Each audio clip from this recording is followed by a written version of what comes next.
भाइयों सोचो जरा, दिल के किसी कोने में कभी ये तड़प हुई है कि काश हम अल्लाह को देख पाते।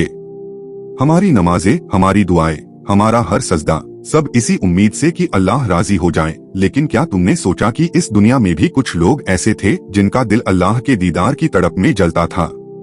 कुरान में अल्लाह ने हमें बताया कि मूसा अलैहिस्सलाम जो अल्लाह के करीबी नबी थे, उन्होंने अल्लाह से कहा, ऐ मेरे रब मुझे अपना दीदार करा। लेकिन अल्लाह ने फरमाया, तू मुझे नहीं देख सकता, मगर इस पहाड़ की तरफ देख, अगर ये अपनी जगह पर कायम रहा तो तू मुझे देख सकेगा। फिर जब अल्लाह का जलाल उस पहाड़ पर प्रकट हुआ तो पहाड़ चकनाचूर हो गया और मूसा अलैहिस्सलाम बेहोश हो गए। सोचो, अगर एक पहाड़ अल्लाह के नूर को सहन नहीं कर सकता तो हम इस दुनिया में अल्लाह को कैसे देख सकते हैं। लेकिन भाइयों मायूस मत होना, क्योंकि एक दिन आएगा जब अल्लाह अपने नेक बंदों को अपना दीदार कराएगा। हदीसों में आता है कि जन्नत की सबसे बड़ी नेमत ना तो सोने चांदी के महल होंगे, ना दूध और शहद की नहरें और ना ही हूरें, बल्कि सबसे बड़ी नेमत होगी अल्लाह का दीदार। अल्लाह फरमाता है, उस दिन कुछ चेहरे निखरे होंगे अपने रब की ओर देख रहे होंगे। इब्ने काय्यूम रहमतुल्लाह अलैह कहते हैं, अल्लाह के दीदार का एक सेकंड भी पूरी जन्नत की नेमतों से बढ़कर होगा।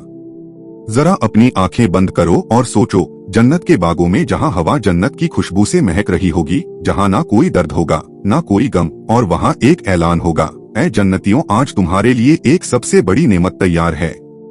हम सोचेंगे कि और क्या बचा, हमारे पास सब कुछ तो है। लेकिन फिर एक नूर जलेगा, वो नूर जिससे पूरी जन्नत रोशन हो जाएगी, और जब हम अपनी आंखें उठाएंगे तो हमारे सामने हमारा रब होगा।